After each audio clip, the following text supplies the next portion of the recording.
د پاکستان پولیسو پخوانی صدر اعظم عمران خان په لاهور ښار کې په خپل کور کې ونیو.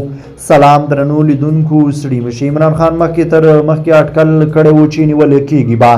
د عمران خان مدافع وکیل انتظار حسین نن وویل د اسلام آباد یوې محکمې عمران خان په 3 کاله حبس محکوم کړی دی. د اسلام آباد په محکمه کې د محاکمې په مهال عمران خان حاضر نه و او قاضي یې د نیولو حکم صادر کړ. د اپوزیسیون مشر عمران خان چې یو وخت د پاکستان د کرکټ ستوری و، د تیر کال له اپریل میاشتې څخه چې د عدم اعتماد رایې له ورکولو وروسته له واکه لرې شوی، د پاکستان له اصلي واکمنانو یعنې پوځ سره په اختلاف کې و. د فساد د ټول 150 تورونه چې پرې لګول شوي رد کړي دي او هغه یې په سیاسي انګیزه بللې ده. عمران خان په مای میاشت کې د فساد د نورو تورونو په تور ونیول شو، خو هغه مهال د عمران خان نیونې د پلویانو سخت او خونړي اعتراضونه وپارول او له همدې کبله ژر خوشي کړی شو.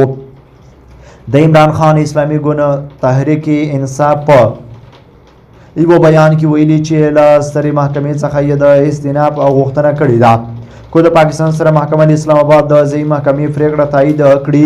72 کلن عمران خان به د سږ کال انتخاباتو منع شي.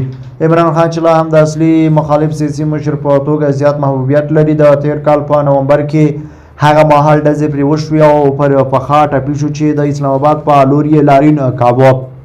عمران خان ادعا کړې ده چې د صدر اعظم شهباز شریف او امریکا په دسیسه له واکه لرې کړی شوی، خو دواړو ویلي دي چې د عمران خان په سلب اعتماد کېدو کې یې لاس نه درلود.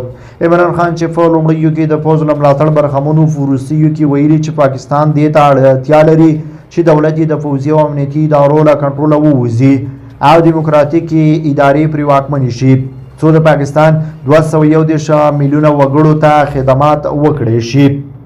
د په جون میاشت کې ازادي راډیو ته په یوه مفصله مرکه کې وویل نن موږ دا باید ومنو چې کو موږ بدل نشو زموږ راتلونکی به په خطر کې وي. کو رښتیا نوې دیموکراسي رانشي او د قانون حاکمیت رامنځته نشي، پاکستان به وړاندې تګ ونه کړي. د پاکستان په 15 کلن تاریخ کې نیمایي موده 4 پوځي دیکتاتوران واکمن پاتې شوي دي.